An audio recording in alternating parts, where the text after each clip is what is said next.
Welcome to What's Up Weekly. Happy Thanksgiving. This is Pat and Brian here with you, coming at you from the youth room. We're glad you joined us. And today we have a special guest, our very own Libby Aker. So thank you for joining us. Thanks. What are your Thanksgiving plans? Two families in one day. So 2 turkeys, 1 day, lots of food. Can't get much better than that. I know. Contributing to the obesity of America. That's awesome. Yes. How many desserts do you plan on pounding on Thanksgiving? One. Just Okay. one. You have to take it easy on the first round. And then Now, do your boys agree with that philosophy or not? Well, they don't really like pie. So Weird. Yeah. You need to do a better job of training your boys. Sorry. I'm disappointed. Man, that's all right. sacrilege. Yeah. Wow. Hey, wow. Well, hey, it's National Cranberry Relish Day. I don't know that I've ever partaken in cranberry relish. I've seen it, like the glob thing that comes out of the can on Thanksgiving. I've seen like grandma's homemade thing. Are you a fan of cranberry relish? Never tried it. I I'm may not. try now. I may. right. My younger sister will eat the whole can by herself. That's gross. She is a big fan. That's so gross. shout out to Jen for sure. Hey, family discipleship tip of the week, Thanksgiving edition. We've got 2 options for you this week in terms of how to disciple your kids with Thanksgiving in mind. Option number 1 is kind of a throwback. And so parents, you could do essentially what the Pilgrims did. And so we know that history tells us that the first winter was a very difficult winter. And so they made it through, and they had their Thanksgiving dinner with the Native Americans. And something that the Pilgrims did, I don't know if you know this, but each pilgrim got 5 kernels of corn put at their plate.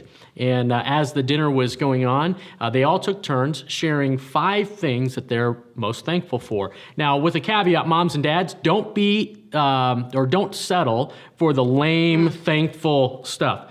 I'm thankful for my family. Well, we're all thankful for our families. But what is it that you're thankful about your family for? Be specific. And so don't let your kids off the hook on this. This is really important. Option number 2, and this I think is probably my more favorite of the 2 options here, but it's a game. It's a visual game. And so what you do is you put a big glass vase on the table, and as the dinner winds down, each person takes turns pouring a cup of water into the glass vase. And as they do that, they share something that they're thankful for. And as the vase gets closer to being more full, who's going to be that person that actually overflows the vase? And so, Nice. so you want to have a prize for that person whose Thanksgiving is really overflowing and abundant. And so, of course, what this highlights is that God's blessings to us are overflowing and abundant, and we are grateful for Him. So 2 options. Guys, which one would you rather do? I like the water. Safer, corn kernels in your ear, choking. Been there, Not going to done go that. well. So Yeah. water. Love the water. Visual. Gotta love That's true. it. I would pick the kernels. I like the multiple requests or Yes. multiple Thanksgivings, and we Right. go to this person, come back to this for kernel number 3. Why don't you share your kernel number 4 interaction? Yes. But Awesome. that's just me. Great. So. Hey, little pro tip on this, life hack. Make sure you put a tray or a large platter under the glass vase. It'll Yes. help with the mess cleanup afterwards. So, yeah. Great.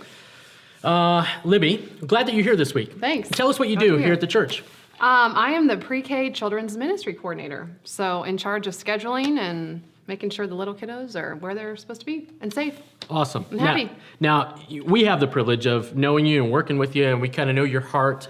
You obviously love kids, but more importantly, you love our families here at Southgate and want to see them just really latch hold of this idea of seeing themselves as God's primary agent for discipling their kids. But thinking about our pre-K ministries and parents of young kids, what is it that you see as maybe some of the big needs that families have here at Southgate as it relates to discipling their own kids? With preschoolers especially, your days are long and busy and hectic and crazy. You'll find out someday. Thank you.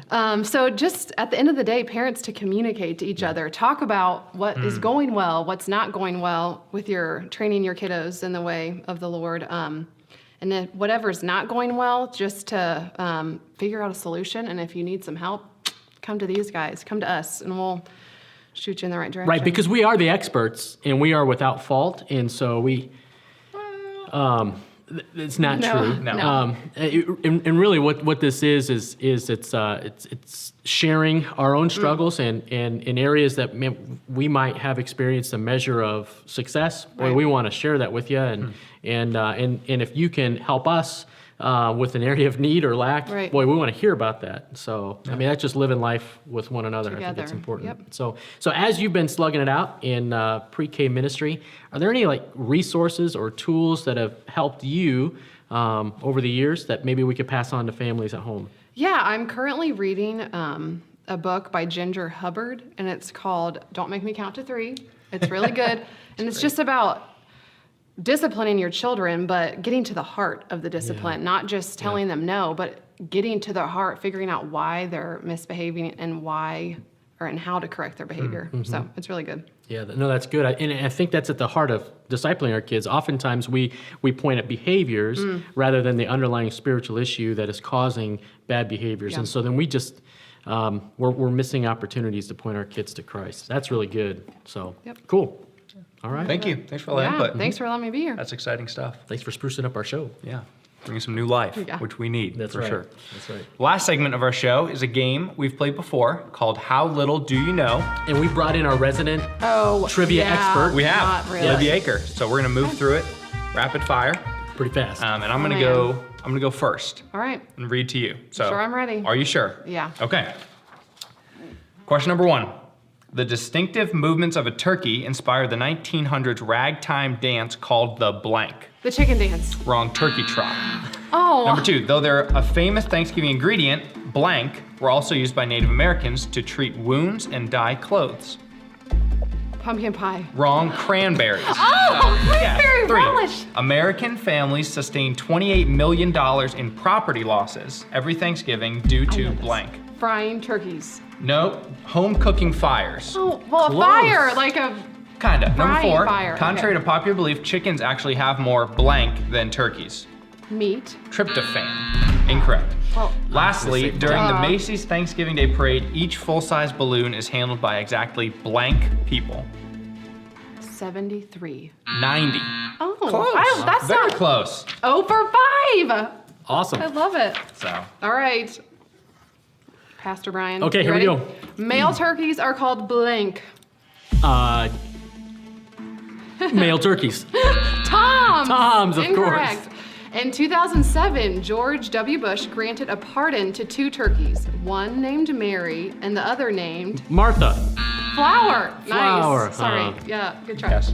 In America, Thanksgiving can occur as early as November 22nd and as late as blank. November 27th. Wrong. 28th. Good try. Former President blank called the federal Thanksgiving proclamation, quote, the most ridiculous idea ever conceived. It had to be Jimmy Carter. Wrong. Oh, Thomas Jefferson. Oh, Thomas Jefferson, No. the deist. Yeah, of course. After a company misjudged the number of turkeys they would sell in the fall of 1953, they used the extra 26 tons to invent the blank. Rubber cement. TV dinner. Oh, that's TV dinners. serious, Okay. right? Wow. Reuse, recycle, So, Man, 0 for 5. That's 0 for 5 too. So I All need right. one. Just one, and Just you got one. this. in One tag. question. Okay. well, Okay. here we go. Your time begins now. Female turkeys are called Ladies. incorrect. Hens. The turkey would have been our national bird if founding father blank had his way. Benjamin Franklin. Correct. Oh, Jeez. Pat We need to won. go on. Though it's known as a Christmas song, blank was originally written for Thanksgiving. Chestnuts roasting on open fire. Wrong. Jingle bells.